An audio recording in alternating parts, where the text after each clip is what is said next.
Olá, meu nome é Ciro Nolasco, eu sou professor de História e esse é o canal Tempo Presente. E hoje, como você viu no título, eu quero trazer uma reflexão. Será que existe justiça mesmo? Eu tenho nesse canal uma playlist que é sobre temas, sobre conceitos básicos, assim, que todo mundo deveria saber e que devem ser óbvios, mas que na verdade não são. Então, eu ia fazer um vídeo sobre justiça, o que é justiça? Mas conforme eu fui fazendo a pauta, eu percebi que eu não tinha tempo para uma pesquisa a fundo sobre o conceito, mas eu tinha coisas para falar sobre o tema justiça. Então eu vim hoje com essa reflexão aqui. Então, já que não tem glossário, vamos falar bem rápido sobre a origem do termo justiça e o que é o seu conceito, para entrar numa reflexão sobre o tema. Justiça, de uma forma bem abrangente, é o estado de equilíbrio legal na sociedade. A gente entende como justiça também a grande instituição que tem como objetivo julgar casos de ilegalidade para traçar punições ou resoluções sobre um conflito social e tentar restabelecer aquele equilíbrio. Então essa tentativa de alcance do equilíbrio é o que a gente tem como justiça. Sempre vai ter alguém julgando para que o equilíbrio seja restaurado. Basicamente é isso que eu vou me ater. É óbvio que tem uma discussão muito maior sobre isso, que eu faria num vídeo sobre o que é justiça, que não é a proposta hoje. Então vamos tratar a partir disso, conceitualmente.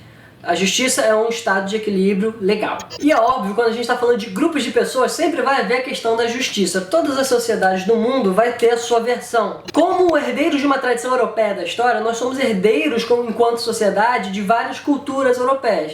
No nosso direito, a gente tem a cultura romana antiga como base. Então, lá na Roma Antiga, a gente tem a figura da deusa Justitia, ou Justitia, que é essa figura que representa esse estado de equilíbrio. É interessante a gente perceber que tem uma deusa lidando com essa questão como se fosse algo metafísico, não algo que os seres humanos lidam para restabelecer a ordem na sociedade. E essa figura, interessante dela, é a gente perceber que ela é vendada. E se você vê por aí, em qualquer representação de justiça, a gente sempre vai ter a imagem da mulher vendada. Por quê? Porque a justiça está ali para ser estabelecida sem o julgamento de valor entre as partes. Todos na sociedade deveriam ter o direito a uma justiça e não deveriam ter esse direito negado dependendo do seu local de fala na sociedade ou na sua posição política. Então a justiça ela é vendada para ela dar o mesmo tratamento independente da pessoa. E de vez em quando a gente vê ela com a balancinha, né? Para simbolizar o tal do equilíbrio que eu já falei algumas vezes aqui. Então é muito bonito a gente pensar sempre que vai ter um mecanismo ou todo um processo atrás, ou até se pá, uma deusa para defender a gente caso nos acusem de ter feito algo errado. Então, se existe justiça, nós automaticamente não precisaríamos nos preocupar com acusações falsas. A reflexão que eu quero trazer hoje é que se de fato existe uma justiça real, se de fato a gente pode dizer que todo mundo tem os mesmos direitos de se defender, sem que a gente coloque uma instituição à frente dessa análise, sem que a gente fale do STF, sem que a gente fale de qualquer outros tribunais que tem por aí. Porque a justiça, enquanto conceito, ela é linda. Mas assim como todos os conceitos, quem os aplica em sociedade são seres humanos. E seres humanos, por si só, são falhos. Então, seres humanos estão sempre sujeitos a subjetividades individuais para tratar da justiça. Então, aí que a gente incorre em problemas. Seres humanos, como a gente falou no último vídeo, podem ser misóginos, podem ser transfóbicos, podem ser racistas. E esses seres humanos não vão deixar de ser essas coisas na hora de julgar outros. Então, que entra uma grande questão. Vamos voltar lá para outro conceito. Vamos falar de um conceito que todo mundo já conhece e que é básico, né? Capitalismo. O que é o capitalismo? Ele é um sistema socioeconômico baseado na acumulação de capital e na propriedade privada. Eu não vou definir agora capital e propriedade privada como conceitos, porque isso levaria muito tempo. Vamos só nos ater ao fato de que propriedade privada é o direito que você tem de ter posses, de ter propriedade. Você como indivíduo, beleza? Então, o capitalismo por si só, por ele ser baseado nessa atividade de acumulação, ele já cria algumas prerrogativas. O capitalismo, a gente pode dizer que já na sua base, ele é divisivo. Por que ele é divisivo? Olha, se a gente está falando para acumular coisas, se a gente está falando para acumular bens, a gente está falando que se a gente tem que pegar e juntar pra gente, num espaço finito, seja um território de um estado, de um apartamento ou do globo, esses objetos, essas posses, esses bens, esse capital, ele também é finito. Então, enquanto alguém acumula, alguém deixa de ganhar. E se alguém deixa de ganhar, a gente já tem aí uma lógica de desigualdade. Então, enquanto alguém está acumulando, alguém está perdendo. E quem a gente define quem vai ganhar e quem a gente define quem vai perder? Ora, óbvio que quem vai perder é quem está carente nesse sistema ou quem está em desvantagem, enquanto quem tem alguma vantagem vai ser aquele quem vai acumular. Esse que tem o poder vai escolher e selecionar quem ele identifica como mais fraco ou menor para poder espoliar. Então essa pessoa, por si só, já na realidade do capitalismo, assim, bem primitivo que eu estou imaginando, essa pessoa já saiu na desvantagem. Basicamente, a lógica da acumulação com recursos finitos traz consigo a lógica da desigualdade. E se a gente for complexizar muito e colocar esse conceito na nossa realidade hoje, a gente pensa assim, se tem a pessoa que acumula o capital, esse que detém o poder, vai criar toda uma estrutura para que isso se mantenha assim. Ele vai criar a estrutura do Estado, ele vai criar políticas e ele vai criar todo um sistema social que favoreça com que aquele que tem o capital se mantenha no topo, enquanto aquele que não tem trabalhe para um dia pensar que ele vai conseguir ter. Portanto, o capitalismo tem uma estrutura que favorece o forte, aquele que detém o capital, em cima, e é contra qualquer mudança que favoreça aquele que fica embaixo. Vamos trazer um vocabulário um pouco mais marxista para a conversa. Aquele que detém os meios de produção fica no poder, aquele que está embaixo, o povo, ou seja, a classe trabalhadora, vai ter que lutar, pagar um dobrado para conseguir condições mínimas de vida. Nesse sistema, portanto, que existe uma justiça, uma figura de justiça, né? A gente tem a divisão dos três poderes, executivo, legislativo e judiciário.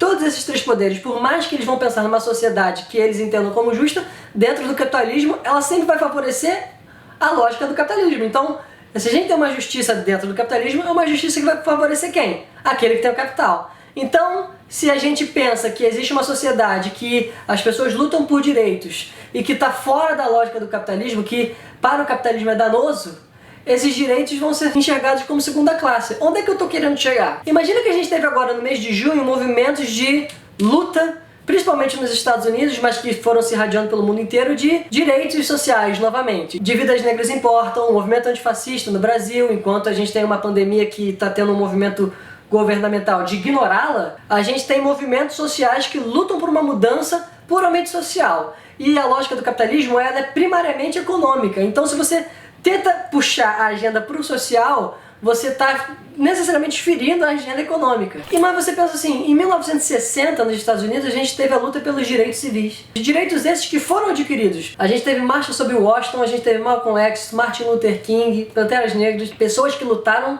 pelos direitos dos negros e de vários outros grupos marginalizados, como o movimento feminista, as mulheres, para que essas minorias tivessem representação no Estado e que tivessem os mesmos direitos que os homens brancos. Só que a gente está em 2020 e a gente está tendo movimentos como Vidas Negras Importam e que pessoas morrem à torta e à direito de pele negra no Brasil e nos Estados Unidos. E as pessoas estão tendo que gritar, nossas vidas importam. Se houvesse justiça, por que a gente está tendo que falar disso de novo em 2020? Por que uma pessoa consegue ir para um protesto no Brasil como professor e receber bala de borracha, e uma pessoa aí com a bandeira do Brasil amarrada, uma bandeira dos Estados Unidos na cara e um taco de beisebol falando que quer democracia, ou que quer golpe militar, que quer não sei o que, essa pessoa é escoltada com a mão do policial ao lado dela e não tá levando um cacetete na cabeça?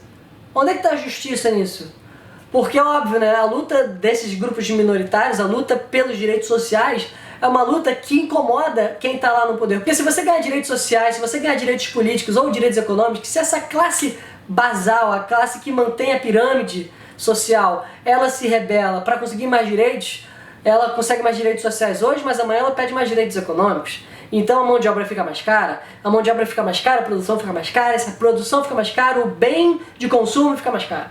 E aí dificulta a vida do capitalista. Então é uma coisa que é muito simples de você pensar e que é muito triste de você perceber. Porque, não ao meu ver, existe o conceito de justiça, existem intuições de justiça. Mas de fato a justiça ela não está levando em consideração de fato a equidade social. Ela não está vendada. Ela está com a venda, mas ela está com o olhinho para fora, assim. E de fato, pensa no Rafael Braga que foi preso carregando pinho-sol e foi argumentado que era um instrumento para causar caos. E pensa num Thor Batista que atropela um cara, vai embora, o cara morre e esse cara não está preso. Assim, justiça existe, de fato? Não sei. Se você consegue seguir essa linha de raciocínio, você também vai entender a frase que foi jogada no Twitter por algumas pessoas do lado da esquerda de que para ser antifascista você tem que ser anticapitalista. Por quê? Porque se você está lutando contra o fascismo, que é uma expressão máxima do capitalismo, quando o capitalismo está vendo ganhos sociais acontecendo, ele corre logo para o fascismo, porque, ora, aqui que a gente mantém nesse modo autoritário, a gente mantém todo o nosso controle. Então a gente joga pra lá o papo liberal, do liberalismo clássico, que todo mundo adora defender, num momento que o capitalismo e a burguesia se sente perdendo aquele poder. Então vamos pro fascismo. Por isso que você, para ser antifascista, você de fato tem que ser anticapitalista. Porque não adianta você ser antifascista e conseguir derrubar o fascismo e voltar para uma democracia liberal, no sentido de que a gente está colocando de volta aqueles que tinham poder no poder, só que dessa vez eles estão mais num lado mais moderado. Se a gente quer mudança de verdade, se a gente quer uma mudança que a gente se livre dessas desigualdades, se livre desses preconceitos, não dá para ser num sistema que na base dele ele é preconceituoso, porque para você ter acumulação você tem que ter o diferente, você tem que ter o outro. Enquanto a gente pensar na base dos nossos sistemas, que é naturalizado na gente, de que a gente tem que acumular, então pra gente acumular o outro tem que perder, vai existir preconceito, independente de qual preconceito esses preconceitos sejam. Então, quando a gente fala de lutas por direitos civis, direitos humanos, direitos de grupo XYZ, a gente está falando da luta de todos. Independente de você ser um empreendedor, ou um caixa, ou um banqueiro, todos nós temos que lutar pelos nossos direitos, porque a justiça ela não está dada como no conceito dela, ela é comemorada. Caso vocês não tenham visto vídeo nenhum meu, vai aparecer nas janelinhas aqui de alguns vídeos que eu já fiz. Eu falo sobre história, meu nome é Ciro Nolasco, eu tô no Twitter e no Instagram com @aquivaciro, vai aparecer aí na tela. Eu espero que você tenha gostado, se inscreve, compartilha, comenta. Comenta mesmo, cara, porque eu vou saber se você tá gostando ou não. Me segue nas redes sociais e dá um salve lá. Ah, eu vim aqui pelo canal e eu vou saber que vocês estão me acompanhando e eu faço mais conteúdo nessas redes também. Então muito obrigado se você ficou até aqui, espero ver você na semana que vem e sigamos em frente.